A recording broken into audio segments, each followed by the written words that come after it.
ये पूरी की पूरी वैल्यूएशन की एक्सरसाइज हो क्यों रही है, उसका पर्पस क्या है, इस वैल्यूएशन रिपोर्ट को कहाँ यूज़ किया जाएगा, और ओवरऑल ट्रांजैक्शन क्या है। क्योंकि देखो, ओवरऑल ट्रांजैक्शन को समझे बगैर आप वैल्यूएशन में नहीं जा सकते हो, ठीक है।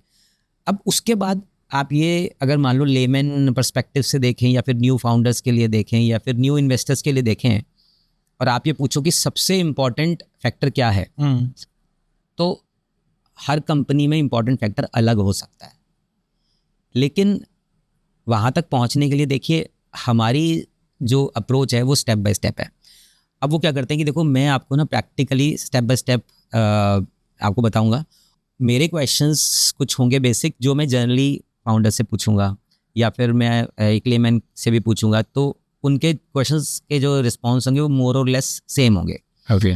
एग्जाम्पल के तौर पे, अगर वैल्यूएशन को एक्सपर्ट को आप छोड़ दो, मतलब मेरे पॉइंट ऑफ व्यू से बात ना करो आप, अगर आप किसी कंपनी को एज एन इन्वेस्टर देखते हो, या फिर आप उस कंपनी के फाउंडर है, तो आप क्या कोशिश करोगे कि सबसे ज़्यादा क्या इंपॉर्टेंट होगा, मतलब आपके हिसाब से क्या इंपॉर्टेंट होगा। रेवेन्यू।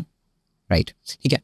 तो ये हमेशा ऐसा होगा। देखो, investors will discuss around revenues, क्योंकि उनको लगता है कि रेवेन्यू अगर सही चल रहा है तो उसके नीचे के number automatically they will fall in place.